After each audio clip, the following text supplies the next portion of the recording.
Welcome back everyone to Seoul Pitch Day. This is the last day of Live CES Seoul. The whole program is sponsored by Seoul City and it is co-hosted by Seoul Digital Foundation and plug&play. My name is Giselle again. I'll be conducting this session. I also have David from plug&play with me here just like yesterday. Hi David, how's it going? I'm good. How about you, Giselle?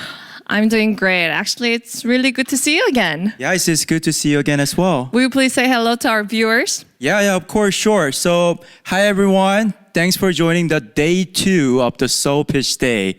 I'm David Kim from plug&play. I'm the director of Siliconvalley Corporate Partnership. All right, David, did I hear that we have another special speaker joining today?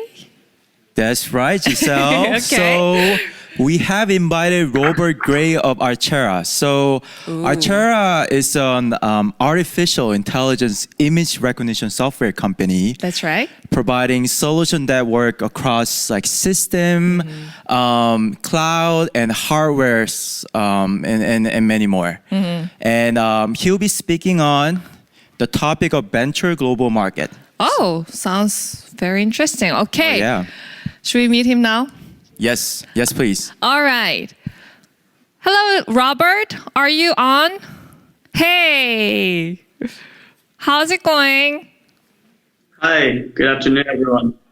So glad Doing to have very you here. well, thank you. So glad to have you here today. All right. Will you please go ahead and start your presentation? Yes, absolutely. So firstly, I wanted to say, hello, everyone. Firstly, also thank you to the Seoul City government and to the plug&play Tech Center and the team in Korea for inviting me to share the story, really, of Alchera. And we're still a young company, of course, but we've learned a lot in the past few years. And over the next few minutes, I will share my screen now and give a presentation, So the next several minutes, I hope to introduce myself, our company, and then expand upon the challenges and successes as well that we've had in going global. So as an introduction, I'm Robert Gray. I'm currently the head of international business development. I'm also a product owner of our visual anomaly detection technology for fire detection. I was born and raised in California, so the fire detection issue is very near and dear to me. I'm currently based in South Korea, and I've lived abroad from the States since 2011, first in Korea, and then China, Thailand, and a short time in Denmark, before coming back to Korea in 2017. I've worked in a mix of larger corporates and startups in the fields of biotech, pharma, ag tech, and now, of course, AI. My educational background consists of a marketing degree in undergrad, an MBA with an emphasis in global strategy from Korea University, and a SEMS Master's in International Management from Copenhagen Business School. To introduce Alchera, our company Alchera visual means dreamtime in the Australian Aboriginal mythos. And as such, Alchera aims to bring AI into reality or everyday use for government, corporates, and even society in general. Founded in 2016 by engineers from Samsung's Advanced Institute of Technology, or SITE, we specialize in the development and deployment of advanced machine vision technologies. Our founders were responsible for developing the facial recognition for the Galaxy S8, which was a major milestone in edge-based face recognition at that time. The Alchera genesis, however, came when the founders were asked to help develop 3D-based face recognition from 2D cameras to help launch the wildly popular application Snow Camera. Maybe some of you have used that application before. And at that time, only Facebook and Snapchat had similar technology. And providing that technology also came with seed investment from Naver, which is kind of Korea's Google. And then Alchera was officially in business. Since then, Alchera has expanded to primarily focus on large countrywide government projects that require advanced visual AI, such as at Incheon International Airport, or smart city projects such as in Seongnam City or Sejong City. And in addition, Alchera won a contract with the Ministry of Foreign Affairs to provide a passport renewal system to the Korean government. So now anyone in Korea who's renewing their passport or registering their passport for the first time will actually be using our face recognition technology as an authentication system. And partly the reason we won this contract was We've rated #1 in Korea on the NIST's facial recognition vendor test for the past few years. So we're by far the #1 Korean face recognition vendor in terms of accuracy, particularly in a wild environment or in a mugshot environment or in an aging interrogation environment. And we also are very competitive, sometimes outperforming major face recognition giants such as NEC, SenseTime, Megvii by a 2 times lower error rate. And then from that previous project, it's also expanded out into the banking and security sector to provide a countrywide authentication system.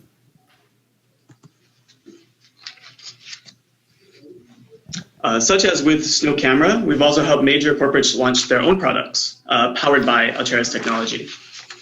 So for instance, last year, Shinhan Card launched their FacePay solution, and this is the first face-based payment system and only the 3rd such system in the world behind Alibaba and Amazon, the first such system in Korea.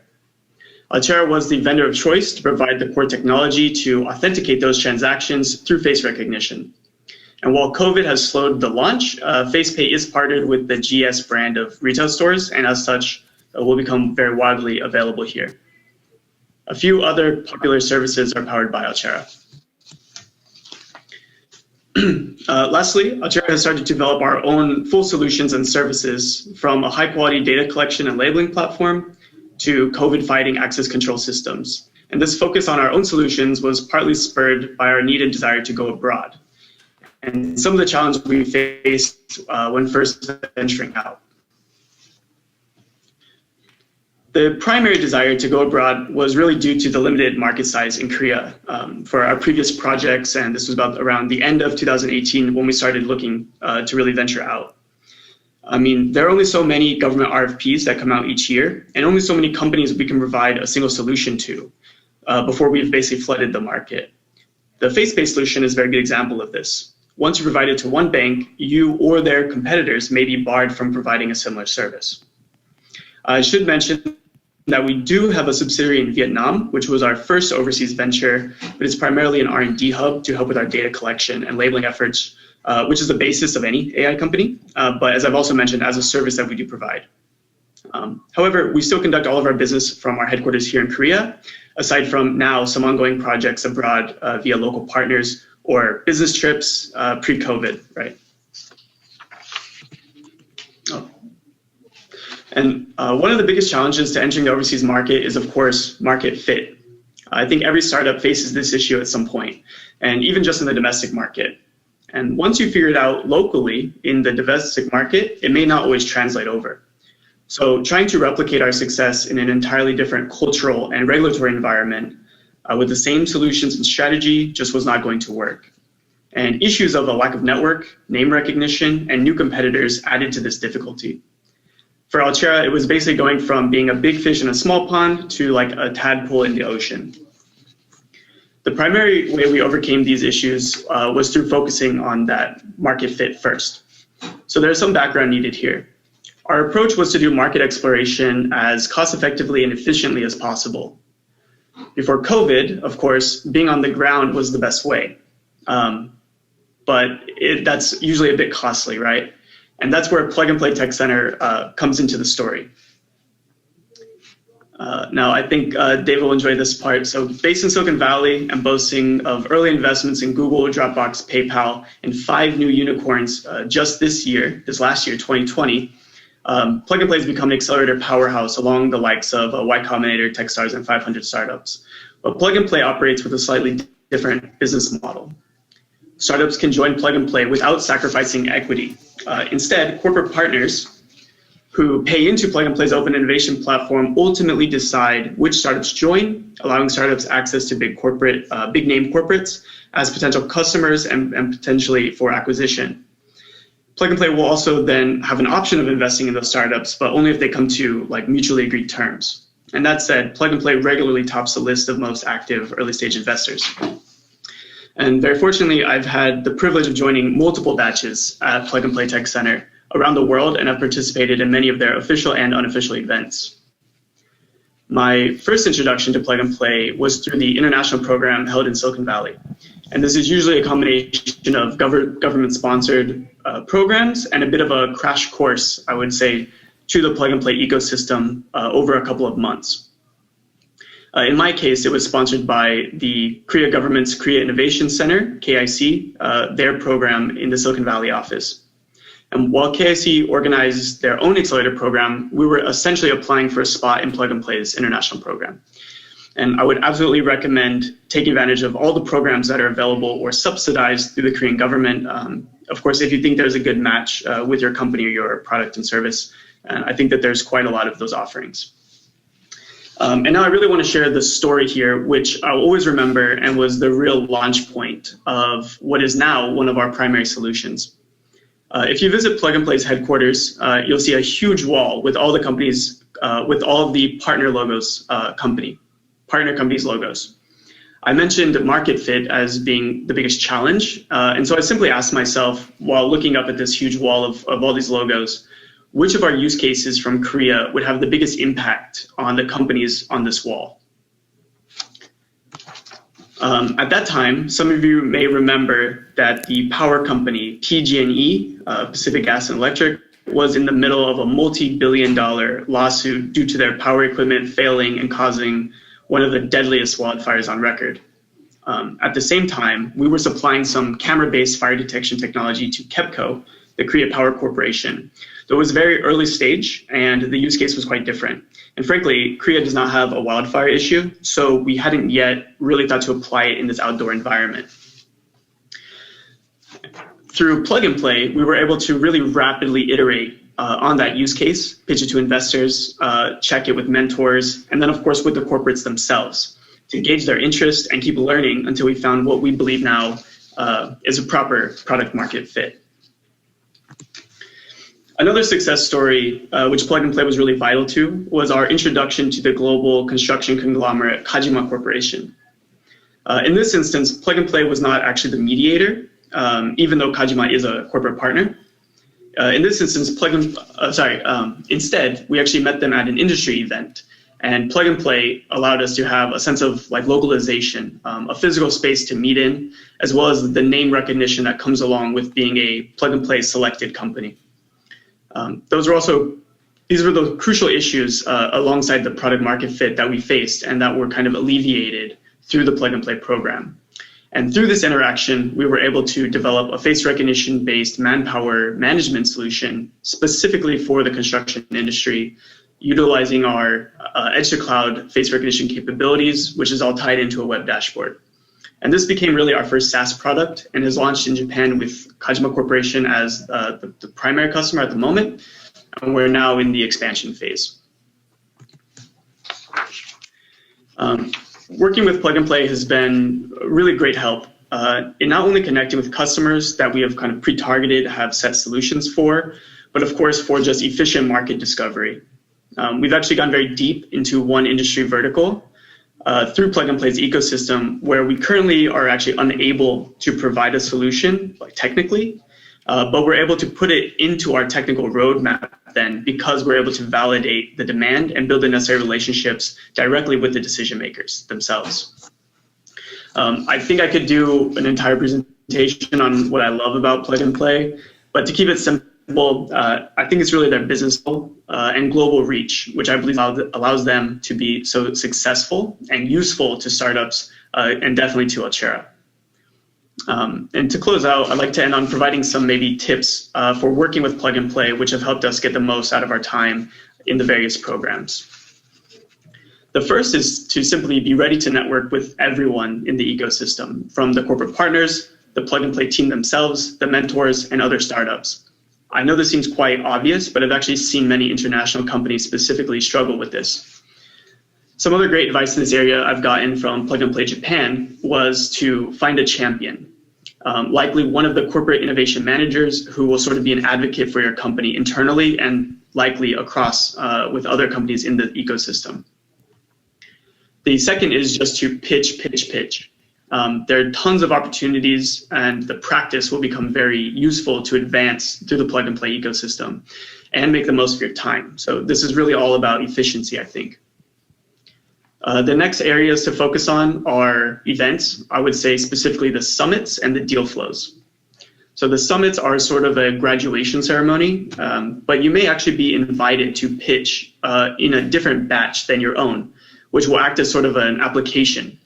And this is where you can get even more out of plug and play by what I call being cross-vertical, or pitching and meeting to corporate partners which may not be in your industry vertical, but with whom you may still want to meet, where you might be in an energy and sustainability vertical, but there may be someone in media and advertising that you would like to meet, right, for some reason.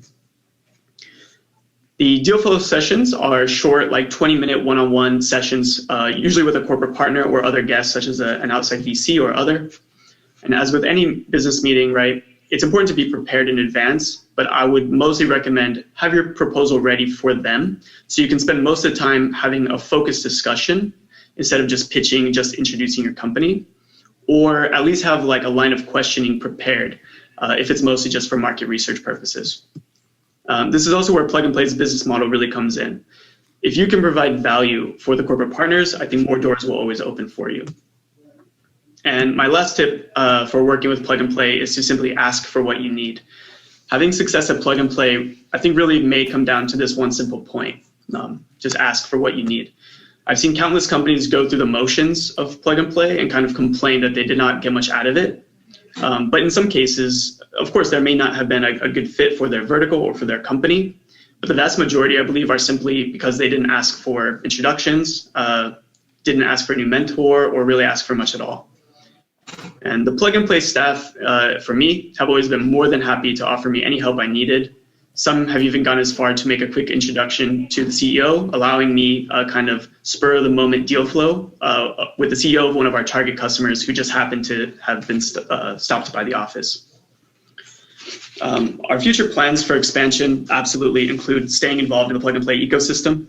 And I expect that we'll use Plug and Play as an office space in the US if and when we can get back to normal. But either way, some of our primary clients and targets, especially on the wildfire mitigation side, are Plug and Play corporate partners. So we've already participated in the Plug and Play Japan program, and we may look to the other offices as a sort of soft landing opportunity when the time comes. For now, we're just staying focused on the US and Japan, where we've already built traction. Again, thank you for listening to my presentation, and feel free to reach out to me for any questions or just to network and keep in touch. Once again, thank you to Plug and Play and the Seoul City government for inviting me to share Alchera's story. Thank you, Robert, for your great presentation and sharing about some of the tips that you have. Thanks for sharing that to our companies and to all the viewers. And since he has talked a lot about Plug and Play, David, Right, yeah. I'm pretty sure you have something to say about it.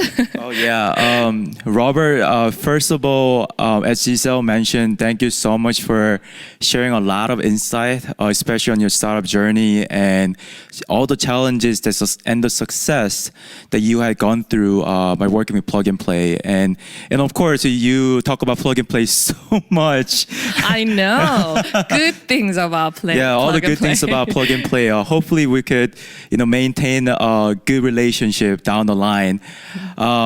So I remember meeting Alchera in 2018 for the very first time when they visited Plug and Play for the global expansion. I see. And at the same time, they're just raising Series A round. And I still remember, the founder and the team were very proactive and have the right mission and a passion to really make a company to a great success. So I was very glad to see that the company was listed in Kosdaq in December last year. Only happened within 4 years, right, Robert? Yeah. Wow. Yeah, founded in 2016. Yeah, the company was founded in 2016, and they already listed in Kosdaq, and they got a lot of traction with not only Korean company but also international companies worldwide. So I would love to continue supporting Robert and a team to make a successful business outside of Korea. And one last thing, as I'm pretty sure Robert told the audience like how to get into plug and play and how to best utilize our platform.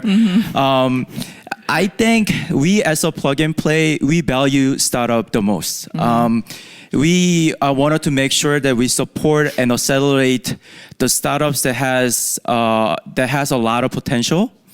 And we don't, even when we're running the accelerator, we don't take any equity from the startups. So truly, we wanted to see the company's growth. And hopefully, when we launch Plug and Play Korea office in 2021 in spring timeframe, we'll be able to see a lot more successful case studies like Alchera. Yeah. All right. Okay, David, thanks for having us. And good luck with your business from now on.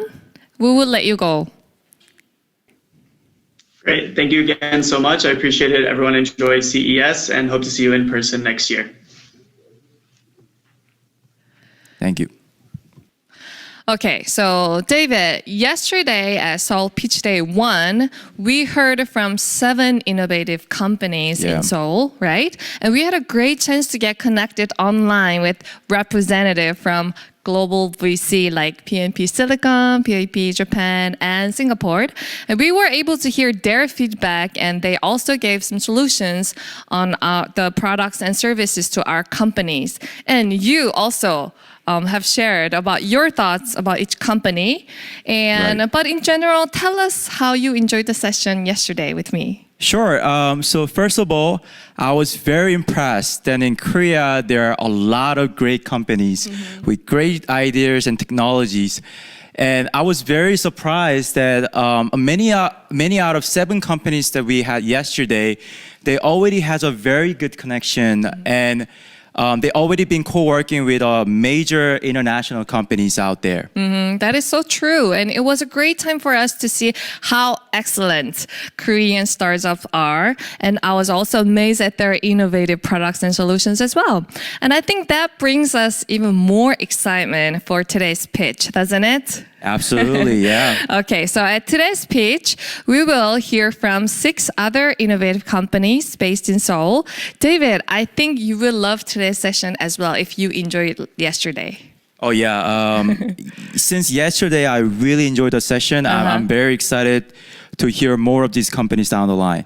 By the way, do you know how these companies were selected to be in Seoul's exhibit at CES this year? Just a little bit. So I heard that Seoul Digital Foundation held the pitch competition called Stage Eureka, right? That's right. Last summer and has chosen top 15 companies to be in the CES 2021. That is right. Actually, I was there conducting that event as well. So last July, 66 companies who passed preliminary application process competed in the Stage Eureka hosted by Seoul Digital Foundation in 3 different sections. So there were smart traffic, environment, smart safety, health, and smart economy and living. So the accelerators and investment companies work directly with those companies to work as judges to verify each company's technological process, overseas expansion potentials, and pitching ability as well. And a total of 15 companies selected as a finalist have accompanied Seoul City to CES 2021 this year. That's how it happened. I see. Okay. So, well, Giselle, I guess it's not that easy to be here at all today then, right? That is right. It was a long journey, of course. Remember, I told you they are the innovative companies. It's always hard to be called innovative. So, Digital Seoul Foundation is actively supporting Seoul-based startups to expand the global market through CES again this year. They're really working hard. And this program is available online and being watched by all the viewers around the world. I think it would be a great opportunity for these companies to make themselves known and shown to the world. Oh, yeah, absolutely. So as CES is an international stage that attracts the attention of companies, media, and investors from around the world, I hope that our companies will be able to do really well today and establish a foothold for the overseas market entry. That's right. Thanks, David. Well, now then, should we meet our guests first before hearing from the companies? Yeah, so to following yesterday's session, the representative from plug-and-play APAC office, Japan office, and Silicon Valley office are joining us again. Wow, good to see them again. All right, let's meet them now. Hello, everyone. Hi, everyone. Hi, good morning. Good to meet you again. Good morning. Good morning. Good to see you guys Hi. again. So, will you please say hi to a viewer? Maybe Navarun, you can go ahead and start. Absolutely. Hi, everyone, and thank you so much for having us here. Really glad to be part of day 2, and it was an excellent experience on day 1, and looking forward to more exciting startups for day 2. And again, any help that is required for APAC region for the startups, we'd be exploring to look forward to collaborating with any of these startups. Thank you so much. All right. Thank you, Navarun. What about you, Addison? Hi, David. Hi, Giselle. Thanks for having me back again today. As Navarun said, great experience yesterday. I'm happy to be joining this event from the Silicon Valley office and looking forward to some more great pitches today. Thank you so much, Addison. And last, Shunpei. Hi, David. Hi, Giselle. Thank you very much for having me. Again, my name is Shunpei, and I'm a Ventures Associate for plug-and-play Japan's Mobility and Smart Cities program. It's really great to be here, and I look forward to meeting another group of amazing startups today. Wow, good to see everybody again. David, sounds like they really enjoy being with us. Oh, yeah, absolutely. All right. Okay, so we will hear from you people in a minute after the presentation by our companies. We'll see you. Okay. All right. Now it's time to hear from our innovative companies, and I would like to explain how it works. All right, ladies and gentlemen, we'll have a first presentation by EverX. Please welcome them on the stage. Hi, everyone. We're EverX. We're an exercise-based musculoskeletal rehabilitation solution startup. Because of aging population and increasing sports activities, the knee joint rehabilitation market is consistently growing at 7% annually. And as of now, the market has reached in Korea as 1 trillion won. Because of its unique skeletal anatomy, it is well known by the orthopedic specialists that simply by increasing the quadriceps muscle strength, knee pain decreases and knee function increase in patients with osteoarthritis or post-operative patients with knee surgery. But we still experience low compliance among the patients when given exercise-based rehabilitation treatment. We think it is because of functional limitations, expensive price, and bulky size of previously existing exercise devices. And time and cost inefficiency of in-hospital rehabilitation protocols, although thought to be as the most effective forms of treatment, also contributes to low long-term sustainability of the rehabilitation. To solve this problem, we have developed NEX, which provides effective, affordable, and sustainable rehabilitation exercise at home. NEX is a rehabilitation exercise solution featuring a home training device and a dedicated mobile application. With NEX hardware, you can modify the level of muscle exercise with our patent-pending adjustable resistance technique. You can also limit the exercise range of motion by rehabilitation of rehabilitation of acute knee postoperative patients. Electrical muscle stimulation system part is specifically designed for quadriceps muscle, and with the 11 modes of muscle stimulation, it can provide maximum effect of muscle treatment and muscle stimulation. It enhances the effect of the exercise, and it solves the imbalance between muscles around the knee joint. The mobile application recommends personalized rehabilitation curriculum based on the current status of the user's knee joint, and also provides video-guided daily exercise program. You can control your device using this mobile application, and personal rehabilitation data is collected in the application, which can be further used to communicate with healthcare providers. Our core target customers are female patients in their 40s and 60s who have symptoms because of early to mid-stage osteoarthritis, and patients who had post-operative patients who had surgery. The price of our device is under $300 US. This reflects the willingness to pay for our core customer group based on research and surveys.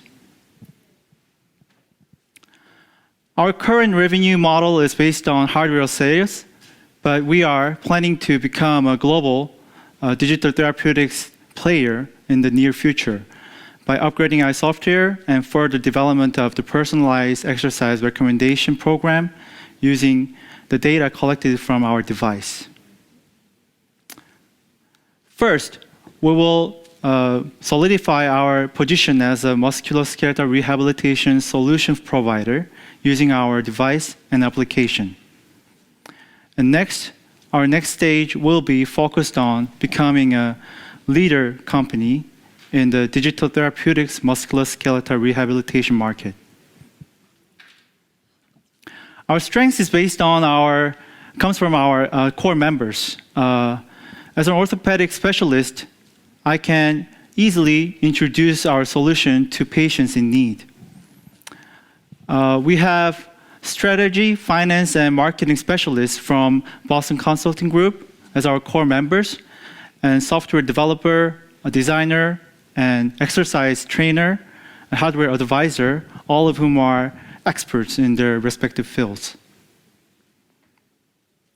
Our vision is to become a global #1 digital healthcare provider in musculoskeletal rehabilitation. Thank you for your attention. All right. Thank you so much for your presentation, Mr. Yoon.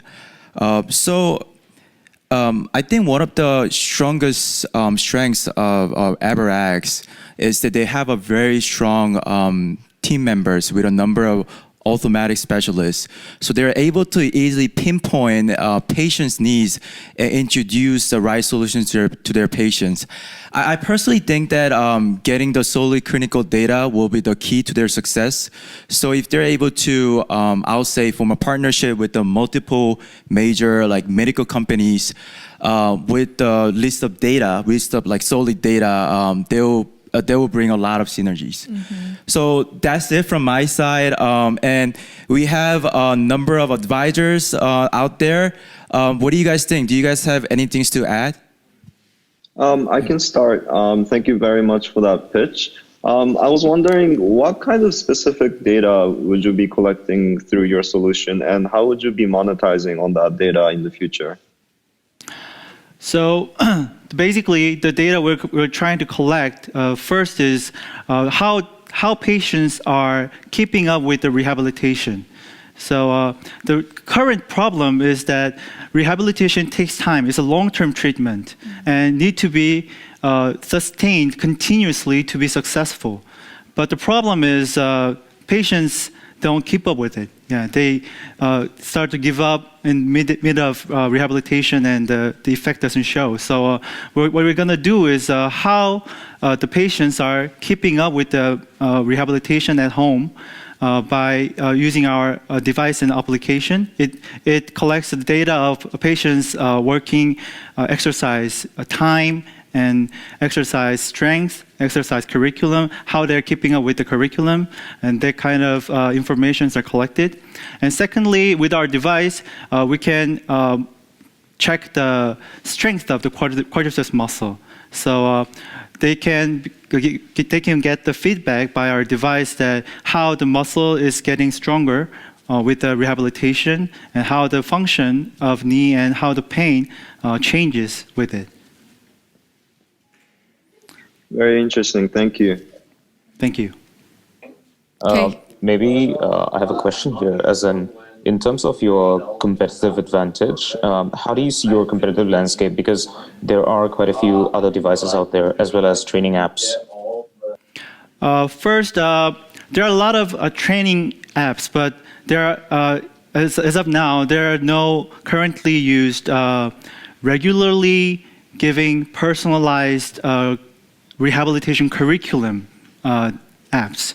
So that's what we're going to do. So we're going to do, for example, for anterior cruciate ligament surgery patients after the operation, they'll have like 6 months of rehabilitation is needed to get back to normal exercise. But there are no everyday curriculum for 6-month patients currently. So what we're going to do is give them everyday's working goals, and they're going to follow it with a video guide with our device, and they'll keep up with it, and they will know that they did it today and they didn't do it today, like that. They will know with the schedule. So that's what we're going to do, the difference. And the current devices are very expensive. And current rehabilitation devices are very expensive and very bulky that they need to stay in hospital. But our device is for home training, so it's more sustainable, it's more easy and affordable. Thank you. Thank you, Shunpei and Leveron, for your questions and comments. All right, it's time to move on to our next company, AI Bar. Ladies and gentlemen, please welcome them on the stage. Good afternoon. My feet is the simplest way to find your fit.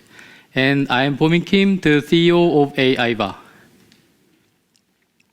During my presentation, I will comment on from company technology and business model to financial information. As you know well, the e-commerce market continues growing.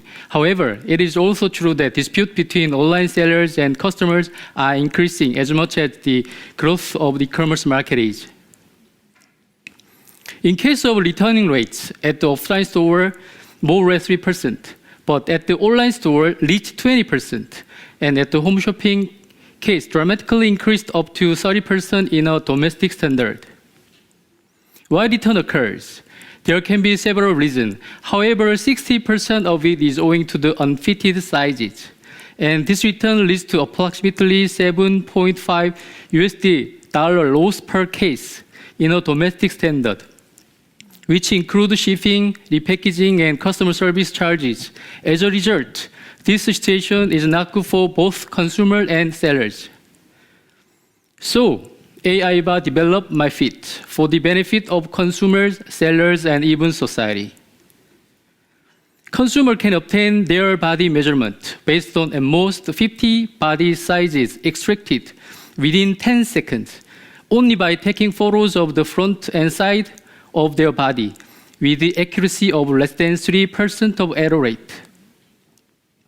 For a seller perspective, conversion rate on the e-commerce will go up because customers are more willing to place orders of clothing, not worrying about unfitted size, consequently returning rate going down. Socially, it is a very necessary service that could reduce environmental pollution and empower e-commerce in the era of COVID-19. Let me introduce MyFit service. MyFit not only is for the size measurement solution with the extraction of customers' 5 to 50 body points, but also suggests a recommended size of the outfit. In addition, it is possible for customers to enjoy a virtual fitting in advance by trying clothing on a 2D, even 3D avatars that has the same proportion as their body. You can understand more easily if you see how it works. So I will show you the brief video clip. As I explained earlier, users need only to follow front and side, and within 10 seconds, they can create 3D avatar like this.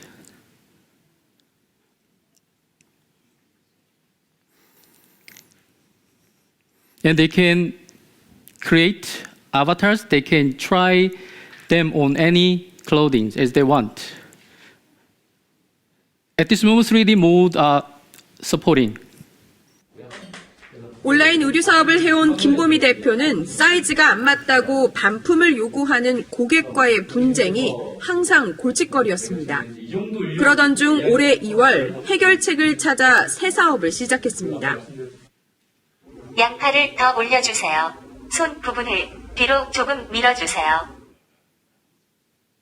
휴대전화로 사진을 찍으면 애플리케이션과 연결된 인공지능을 통해서 자신의 이런 상세 사이즈를 알 수 있습니다. 서버에 저장된 사이즈를 바탕으로 마음에 드는 의상을 자신의 아바타에 입혀볼 수도 있습니다. 어디 부분이 큰지 작은지를 이렇게 확인이 가능하고요. Let's see oversee competitors and explain on MyFit's business models. Similar to MyFit's solution, there is a 3D looks in the United States. It seems to have the similar approach when it comes to the body measurement, but it doesn't have the virtual fitting function. And finally, after acquisitions of a few startups and years of development, Amazon announced the start of Made for You t-shirt customizing service a few weeks ago. JoJoSuit You create a virtual body double that has my exact measurements. This is a made-to-measure, customizable cotton t-shirt. Boom. You can choose fabric and color. So many to choose from. Now for length, I'm a classic man, I'm gonna go medium. I'm a slimmer guy, so I want a slim fit. I'm gonna go with a crew neck. And then sleeves, it's getting colder outside, so let's go longer. This is clip from Amazon. JoJoSuit returns as a second version. According to JoJoSuit, it is getting much higher in terms of accuracy, but there is still an inconvenience of wearing the full body suit. Let me emphasize on the fact that MyFit is the software based on not only body measurement solution, but also 3D-based virtual fitting solution. With regard to business model, MyFit makes profit by supplying solution directly to each brand with SDK or by providing SDK to hosting service company or fashion platforms such as Cafe24 or Shopify. We'll categorize our customers by 3 classes and charge them at most about $300 USD per month. AIBA is also preparing a platform that allows fashion brands to hold a virtual fashion show and open a VR showroom with ease. In order to implement the world's first mobile-based VR fashion show service, AIBA is cooperating with Atri, which is prominent IT agency in Korea. Including Atri, which I mentioned earlier, AIBA currently cooperates with and get supported by various companies in the sectors of technology, business, and fashion, as you be noticed. AIBA has made sales since July last year and achieved 8,000 USD sales as of this year. This year, AIBA targeting sales of about 2 million through aggressive marketing of MyFit SDK platform business. To achieve this goal, we are planning to supply MyFit SDK and to Cafe24 platform and Shopify platform. AIBA is making a wonderful team with experts in each field, including me, 8 members of the team as of now. And we finalized the first seed investment on last November. Meet the future of fashion. First with the first mover, AIBA. Thank you. All right. That was by AIBA.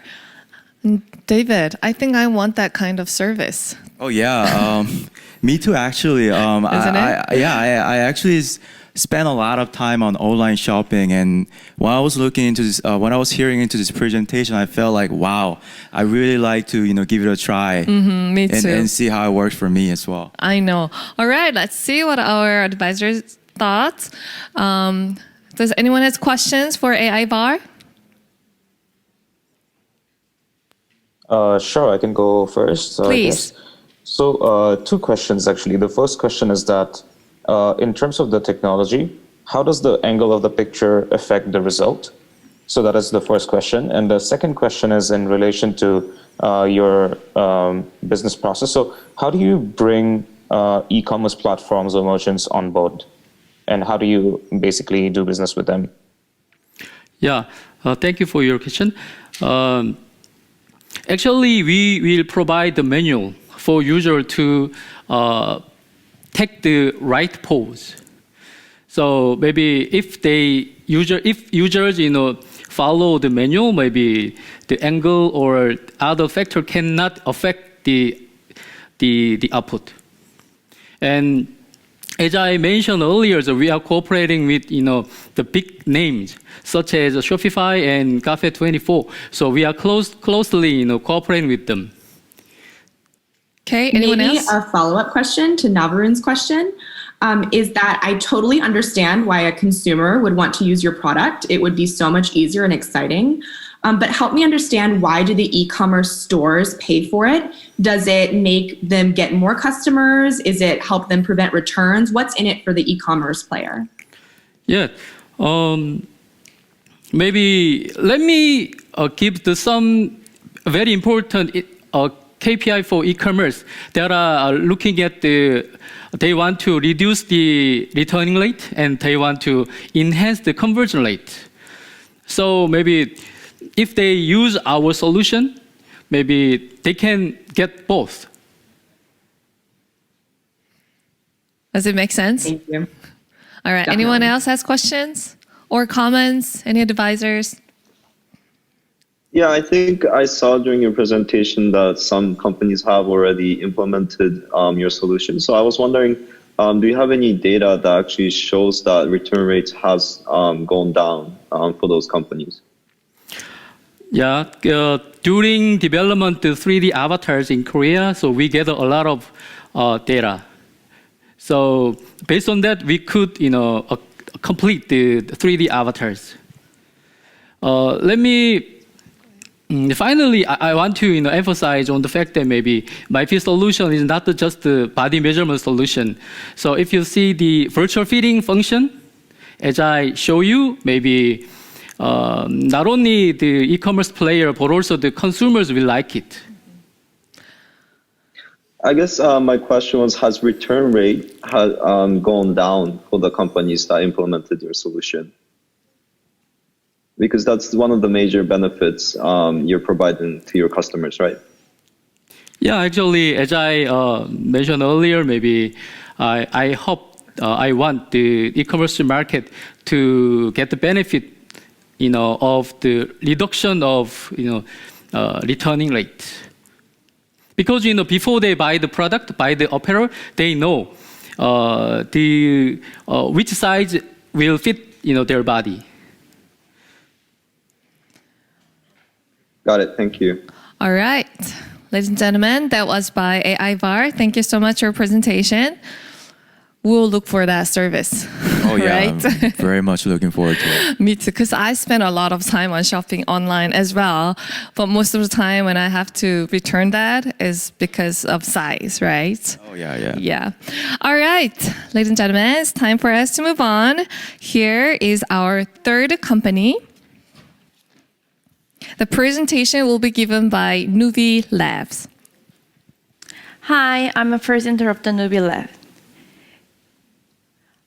One served of food from every meal and every single day goes to landfill.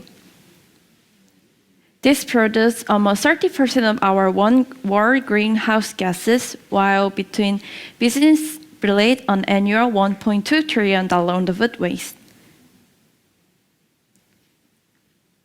This is because the restaurant cannot predict the amount of food they will require day to day, ordering more than needed, throwing away their leftover into the trash bin. Even economical loss is a critical problem for restaurant management, but it is not easy to solve because managers do not have data to predict how much food is indeed consumed. In a detail, the restaurant and the cafeteria are normally had to predict exact number of dishes, so there is no method for leading individual customer to reduce leftover and predicting their overall preference. But What if we could identify the exact amount of food needed for every meal, reducing food waste, business costs, and harm on the planet?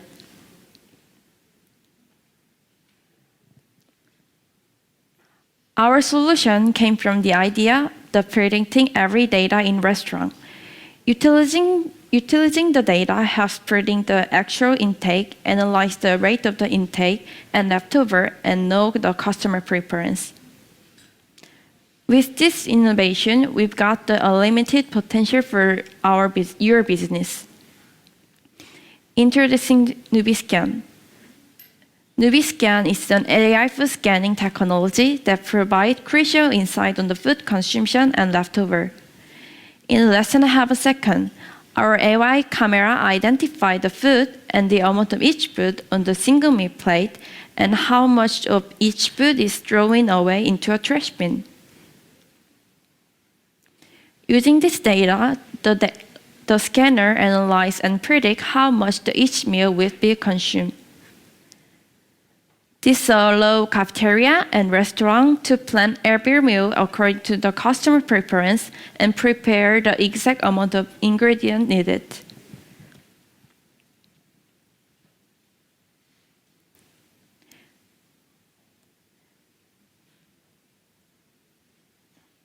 There are currently 19 NubiScan scanners in the use nationwide. Those 90 scanners alone have saved our client $1.3 million in costs and from predicting 140 tons of the food waste. We also analyzed over 470,000 of the food consumption and waste data, essential to understanding customer preference and consumption. NubiScan is also earning recognition globally. In 2019, we partnered with Amazon and the WFP on the food waste reduction project, and the WFP got the Nobel Prize last year.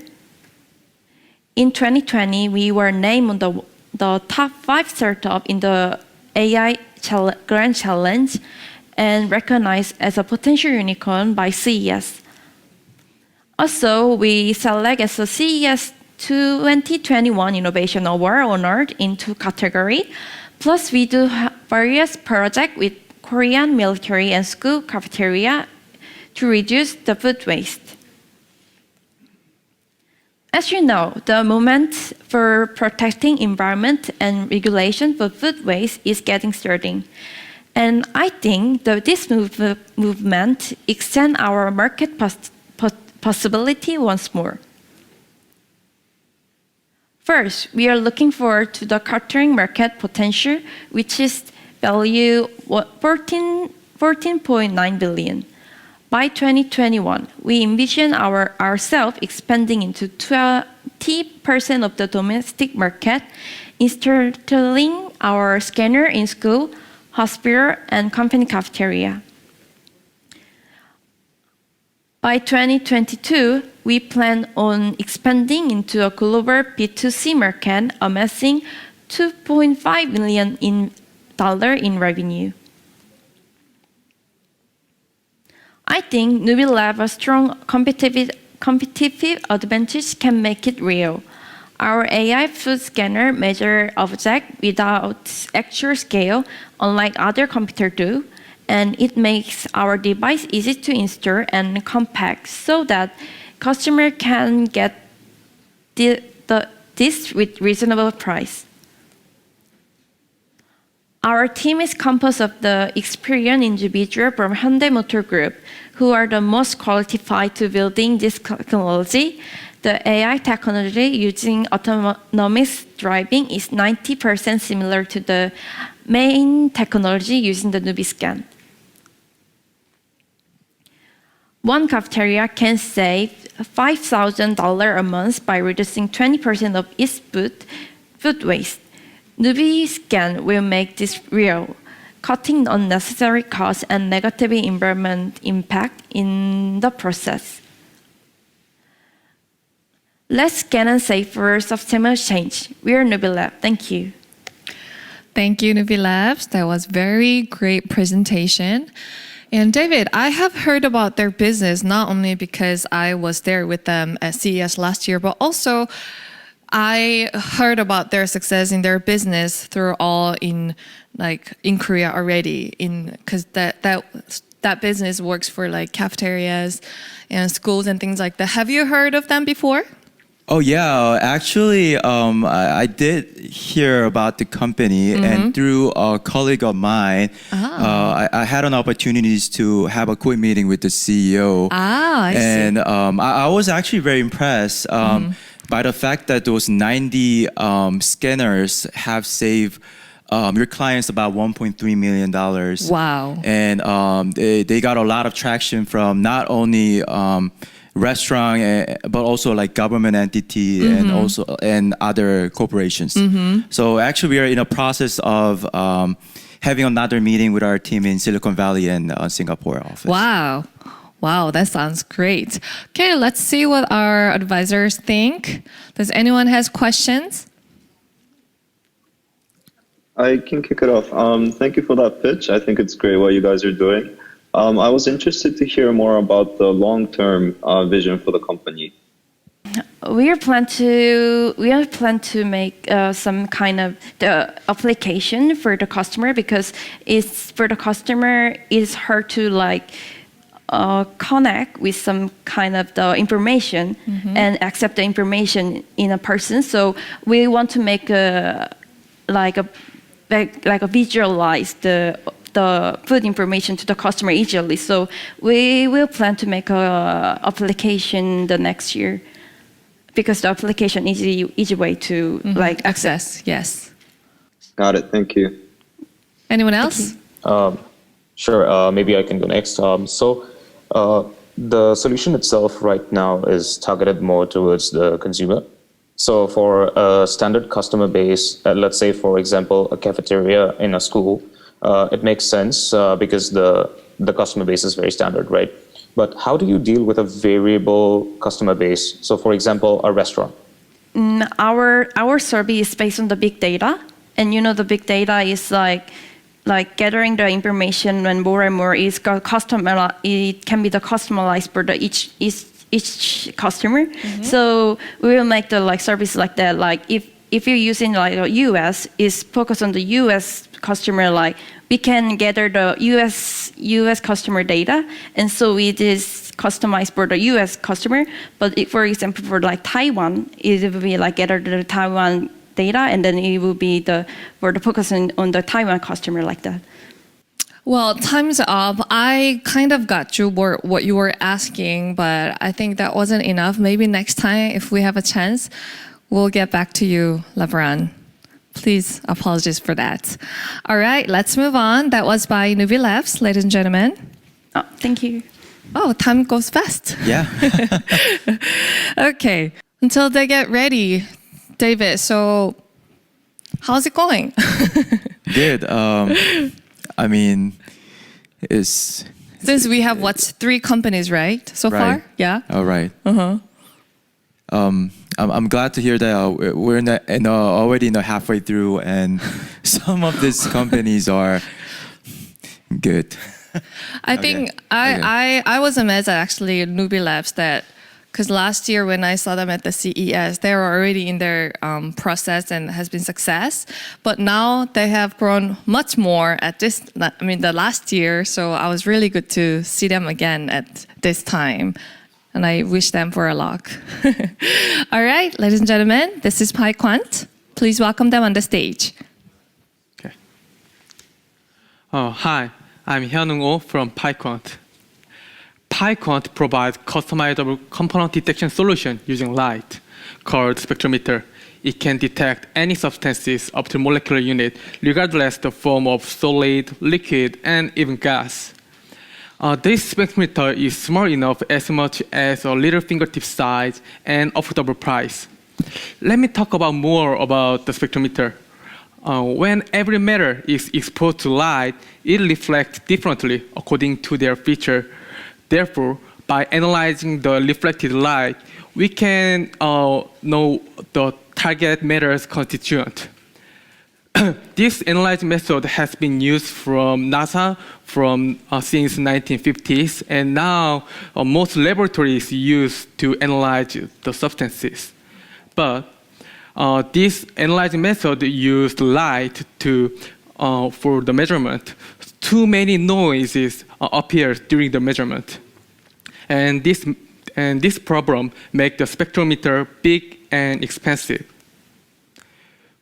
To solve the problem, PyQuant developed their own unique noise cancelling technology, which can distinguish and remove noise signals from the target.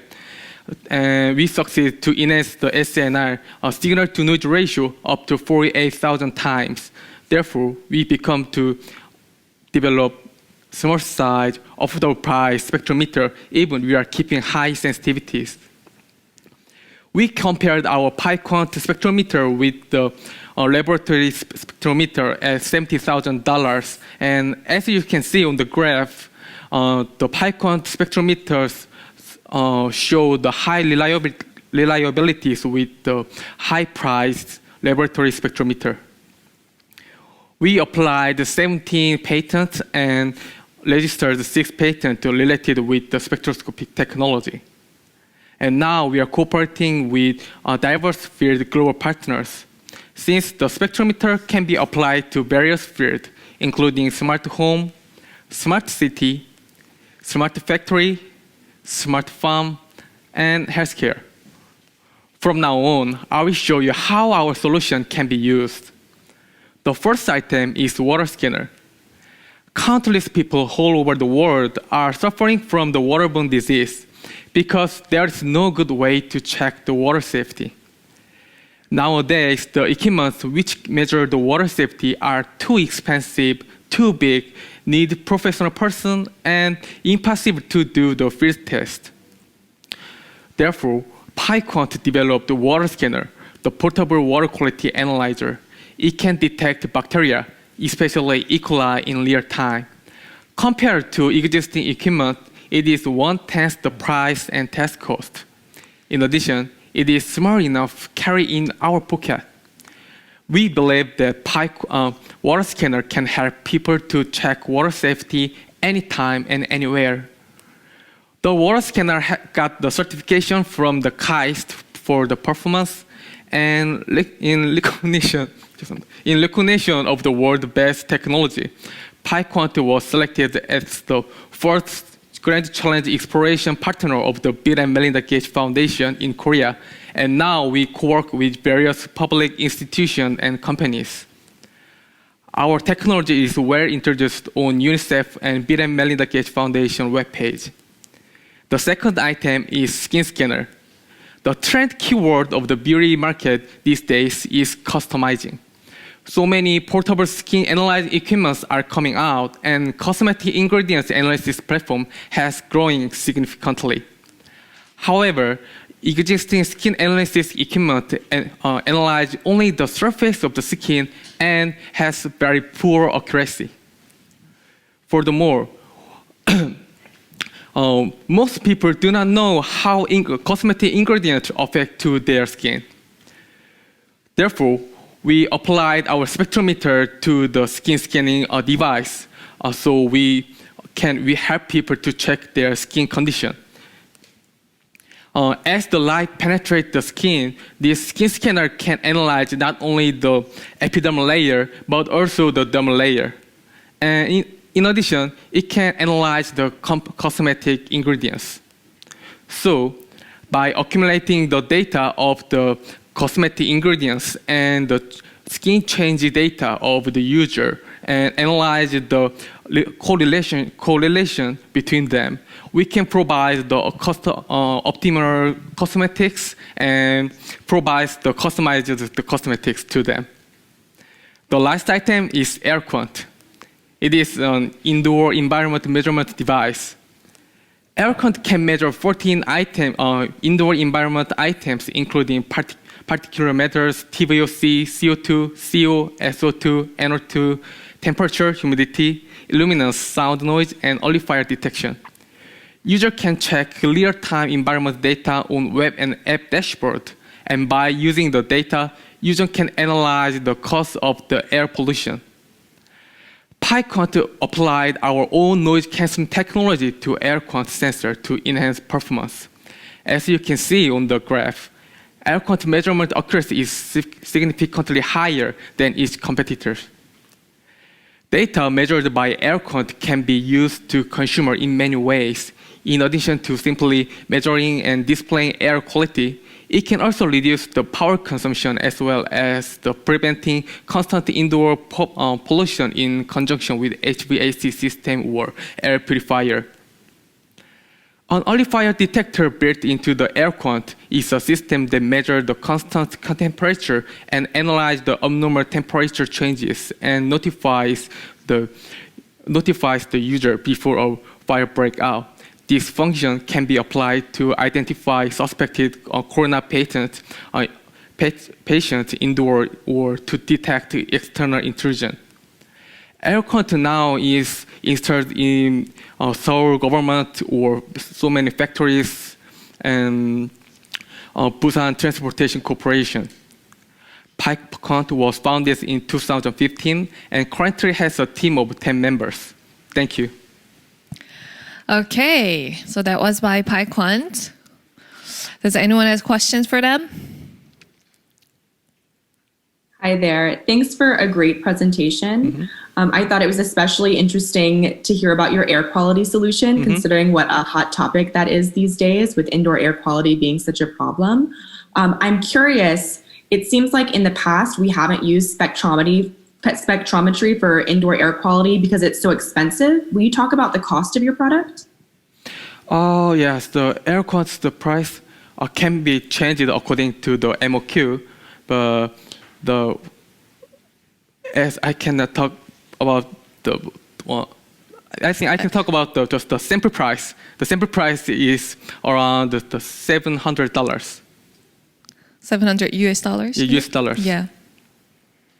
But that was just for the sample. Yeah, it's a sample price. Okay, Edison, do you have more questions then? I think that's a little bit answered my question. Maybe you could talk about your advantage over other competitors who are measuring this type of molecule. Is it a cost that's your competitive advantage, or are you more accurate? How are you better than the other competitors? Okay. The first advantage is the high accuracy. We adopted our own noise cancelling technology to the sensor. So as you saw on the graph, our accuracy is much higher than the competitors. And I think it is one of the key points. And the other point is that we are the only device which detects so many indoor environment items. In competitors' case, they check only three or five items, for example, particulate TVOC or temperature, humidity. I think only three. Therefore, air quality data can be more useful. We can apply it to many fields to check much more things. For example, for the security, using the CO2 temperature or IR sensor, we can, and light sensor and sound sensor, we can know the external papers when external paper came in the indoor. Okay, anyone else? Maybe I can sort of just extend on that. So when you're talking about noise cancellation, are you referring to the software, and how defensible is your core technology? Oh, we applied some of the telecommunication noise cancelling technology to the spectrometer, but as it is our core technology, it is for me it is hard to talk more. Sorry. Maybe. Yeah, maybe we have to sign the NDA in order to get the information. Yes. I bet. All right, we'll let you go. Thank you so much. Okay, ladies and gentlemen, wow, time flies out. It's time for us to see the next company and their presentation. Okay, our next company is called Real Design. and that will give us a presentation. And following that, we'll also have a Q&A session. Real Design Tech is a startup established in 2018, headed by CEO John Lee. It is specialized in developing indoor cycling technology. In a short span of time, Real Design Tech has made a quite remarkable progress in inventing quite a few innovative technologies. Sorry. All right. Its first product, called Altracer, has made a historical debut on the occasion of Eurobike 2019 and been acclaimed as the best new cycling technology through CES 2020. Real Design Tech is pursuing the goal of safe and dynamic indoor cycling that gives the most natural outdoor cycling feeling. Under the COVID-19 situation, Real Design Tech is trying to find ways to make the home the most charming place for exercise. Basically, Real Design Tech product is for the healthcare. At the same time, however, Real Design Tech never fails to focus on the entertainment aspect. Its virtual cycling platform enables its users to enjoy various VR entertainment. In the long run, Real Design Tech aims to change indoor cycling into a new type of sports for groups of people as well as individuals. Real Design Tech believes its product is the ultimate game changer for indoor cycling, which promises endless possibilities to improve health and joy for all. Real Design Tech is just about to start its full-scale, full-fledged domestic and overseas marketing. In view of various challenges that many startups face, Real Design Tech is open to any various form of collaboration with future business partners. Thank you. Okay. All right. Now we will have a time for Q&A. Anyone, please? Thank you for the presentation. One question, would you imagine putting these machines inside people's homes or within gyms? Anywhere. It's indoor, you can bring it home, or you can bring it to any gyms or your office, wherever you like. Got it, thank you. Welcome. Maybe as a follow-up question, what is the advantage of your product over maybe a stationary bike we see in gyms today? The stationary one you can, what you call the cycling machines, you can easily find at your gym. It's just fixed one. All you can do is simply pedaling only. But this one is actually riding your bike on our product Altracer. So you have pedaling and steering and balancing. Also, your body weight fully loaded on. So actually, almost all the outdoor cycling activities or movement, you can fully experience on it. So it's most of the fixed cycling devices. That's quite expensive and it's getting quite boring because your motion itself is quite simple. And you cannot change your directions. But this one, connected to our virtual cycling platform, you can ride any beautiful course in the world, like any beautiful beaches in the France. You can choose your own way. If you go to right, okay, you turn right or left. On the virtual cycling platform, your bicycle is acting like the joystick, moving in all directions. So it's quite different concept compared to the fixed cycling devices, and also compared to traditional bike rollers, it's also quite different. I wonder if you have any experience of riding on the bike roller. Traditional bike roller, which has more than 100-year history, is made of 3 rollers. You put your rear wheel or bike on 2 wheels, and another wheel is required for your front one. Our product has only 2 rollers. Your bike on a tracer, which has a vertical support in the middle, we nicknamed it iron arm, hold your bike in an upright position. So you don't have that worries of falling or injury. You can easily meet on the traditional bike rollers. On top of that, this iron arm synchronized with, your bike on 2 rollers synchronized with iron arm, which allows X-axis movement, create smooth steering action.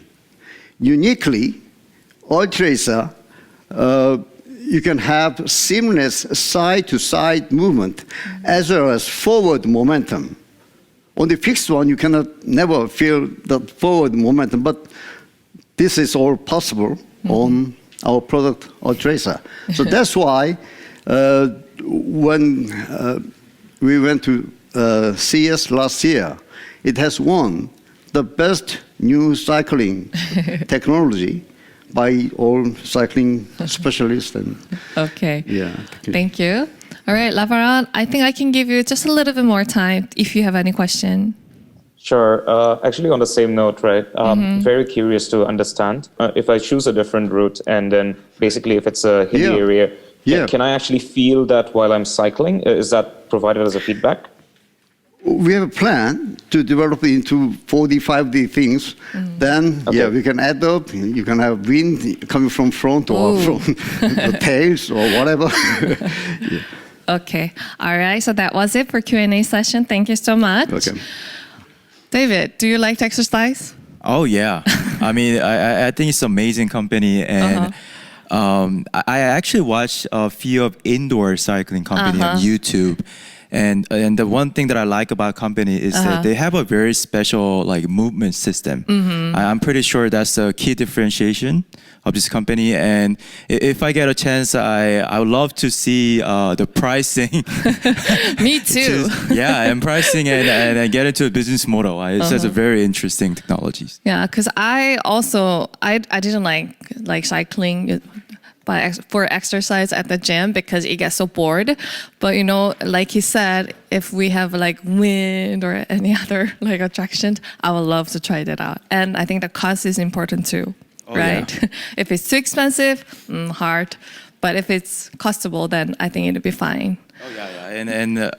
And also I'd like to know more about like, because it seems like they're also showcasing like some virtual experiences. That's right. So if they're able to provide like the multiple virtual experiences that like could cover off high costs, I think anybody would be willing to try it out. That is right. We'll look for that.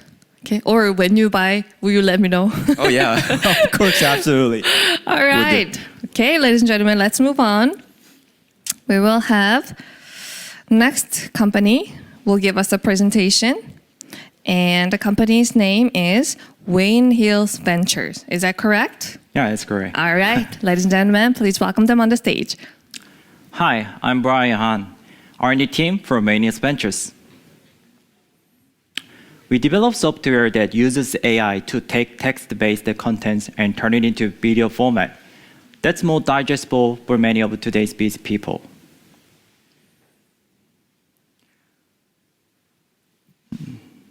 Text is a means of delivering important information, but sometimes when such important text is in large quantities, what are you gonna do?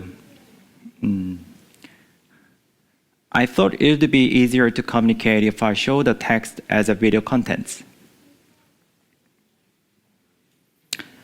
The document on the screen now is the lecture material related to the COVID-19 financial service of the president of Busan Bank. Let's try to make it into video content. Using our software, you can create a video in about 1/10 the time and the cost of the manual process.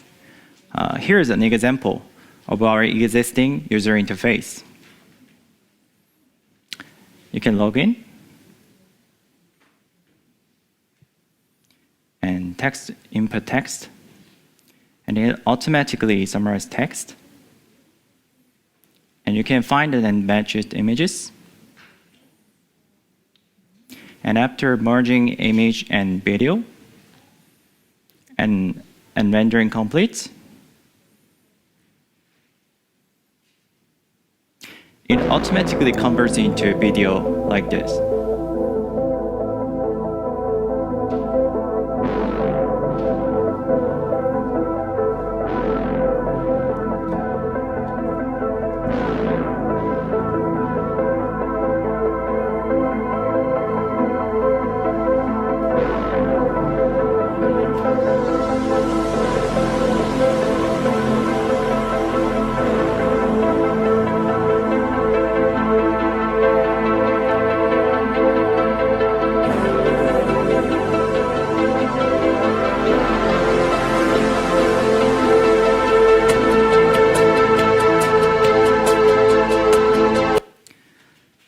We are currently working on improving and modernizing the interface to make it even easier for users.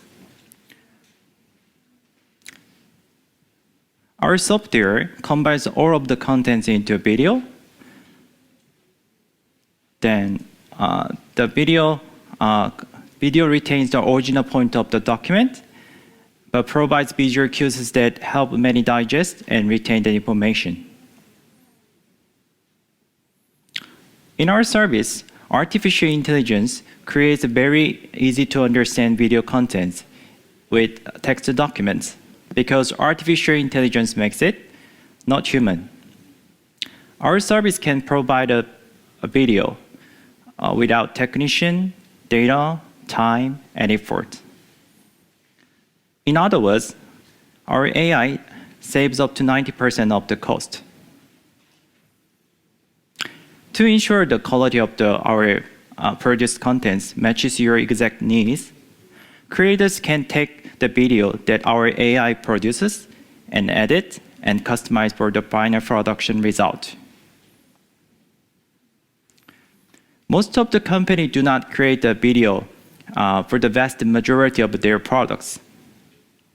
It costs too much money and takes too much time to manually process the information into easy-to-digest sentences.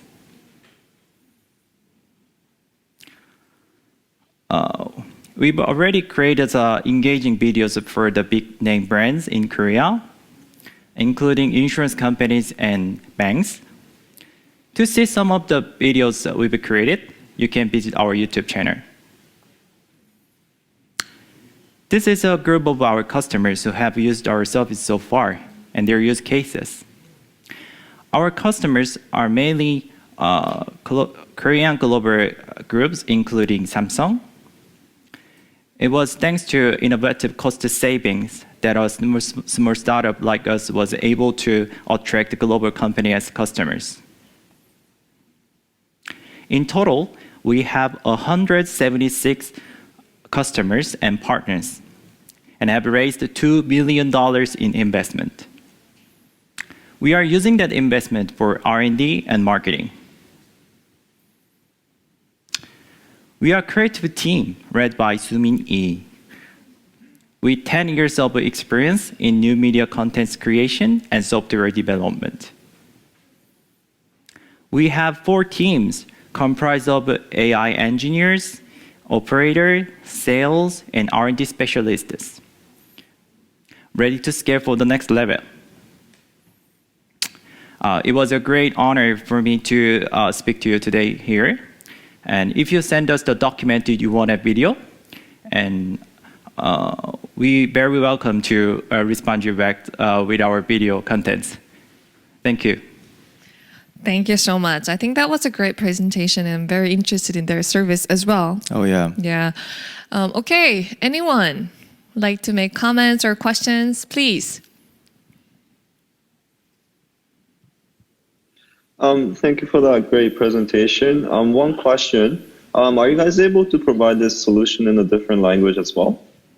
Yeah, we got different languages, which is based on like Korean, English, and Vietnamese, and for the other languages like Russian, and we're gonna develop more the languages into our contents. Was there a reason you guys chose to go with those languages to start with? Korean and English. Mm-hmm. Was there a reason why you guys chose those two specifically? It's because I cannot specifically tell what is the main points of what we started into different languages, but this is mainly like useful for many of users. So that's why we started with two different languages. Mm-hmm. Makes sense. Thank you. Thank you. A question from my side is, it seems like you already have a few customers. Help me understand what type of company needs this service. What type of customers have you found? Any specific markets or fields? Yeah. So, for example, if you have the insurance company, then you like have like big data, kind of like HR documents or some kinds of like corporate documents, kind of that. And then if you want to change the contents text to like video contents for like promotion or advertisement, and it would be very, very like helpful from our service. Did I answer right? Yes. I think I'm a little bit curious, before they use your product, did your customers do videos on their own and they're using this to make it faster and easier, or did they not do videos at all and now they have access? It's a simple question, but it's a very good question. I guess the most of the companies want to like promote their products in a short time and like for the cost savings. So that's the that's the main reason to be like used from. It's gonna they that's why they use our products. So I thought so. Yeah. Thank you. No, so very interesting. if you give me more, it's like the other questions like through email, then I will like give you the like good answer for you. All right. Thank you, Edison. That was it. Thank you so much. Thank you very much. Okay, so my quick thoughts about their business was that, or to answer to the Edison's questions, what if mothers wants to make their own stories to their kids if they use this kind of services? They can make their own nightbed stories, isn't it? What do you think? Yeah, I mean, I personally think that one of their competitive advantages is that they're able to create contents faster and economically. So although and I personally think that when a lot of businesses, when they're try to make their own contents, it usually takes a lot of time, and so it's very time consuming and it's very costly.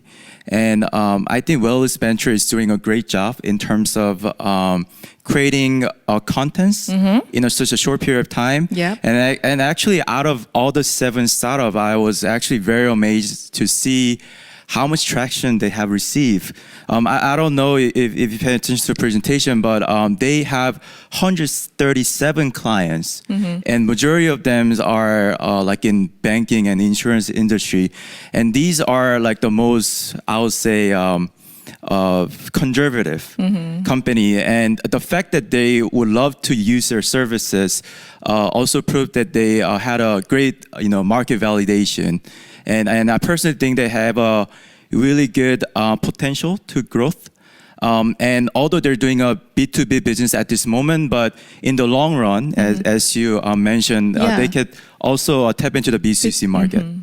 That's what I was going to say. If they can make that business to B2C, then anybody or mothers, they would love to, I think, make their own story telling to their kids. That's what I thought. All right, thanks for your comments and thank you. Okay, so we have been through all the presentation by our companies that are participating this session today. And before we end this session, I would like to hear what three of you thought about this whole pitch day too. Okay, maybe Shunpei, will you go first? How was your what was your thinking about our presentations and about the companies? Thank you, Giselle. So again, wonderful pitches today. And there were so many unique and amazing companies. I would really love to see them come to Japan and enter the market here as well. Thank you, Shunpei. What about Edison? I echo Shunpei. I was blown away by the presentations today. I think especially, as David said, we saw a lot of great traction today. And I'm excited to see them even more in the US. Hopefully I can use some of their products in the future and they can serve our market as well. Me too. Thank you so much. Okay. Laveran? I think these companies are very globally competitive and very strong core technologies as well. So really, really excited to see how they position themselves in the global market in the future. Thank you so much. And I wish that three of you can help them to expand their business throughout the world or whatever countries that you're in. Will you? Thank you, our advisors, for your thoughts on today's presentation. With this live CES Seoul Pitch Day has come to an end. Thank you, everyone, for being here with us today. And David, thanks for being with me. Thank you so much, Giselle. What did you think of this event today? So, first of all, I'd like to say thank you to Seoul City and the Seoul Digital Foundation for hosting this amazing session and for inviting plug-and-play to co-host this event. I also like to show my gratitude to all the audience who join us virtually from around the world. Overall, I really enjoy seeing a number of companies that have a great technology and a tremendous growth opportunity. And as a plug-and-play, I think I mentioned to everyone yesterday, I'd love to support some of this amazing company down the line through plug-and-play platform. Please keep that promise, will you? Oh yeah, of course we'll do. Okay, so for me, personally, I was very impressed by all the companies who shared their products and services today. And last year as well, when I was in CES, I was very honored to see, and I was very amazed at our K startups. So even though we couldn't be there in Las Vegas this year at this time, I'm pretty sure that they have shown us enough about their desires and their enthusiastic hope to be success in their business. So I will be cheering them continually. I promise that. All right, this wraps up Seoul's Pitch Day with Seoul City, Seoul Digital Foundation, and Plug and Play. This was the final program for Live CES Seoul. And David, it's 14 in Korea today, but CES 2021 is still going on since it's 13 in the States, right? Yeah, that's right. So CES 2021 is still going on. You can actually log into digital.ces.tech to access the digital exhibit and search for a specific exhibitor. You can also type in Seoul to find the Seoul exhibit. Unfortunately, you have to pay to log in. That's right. That is correct. As usual, right? Oh, yes. If you didn't have a chance to register, please visit smartseoul.net to access all information on Seoul's exhibit and participating companies. Ladies and gentlemen, this program was sponsored by Seoul City and co-hosted by Seoul Digital Foundation and Plug and Play and Plug. plug and play. I'm sorry.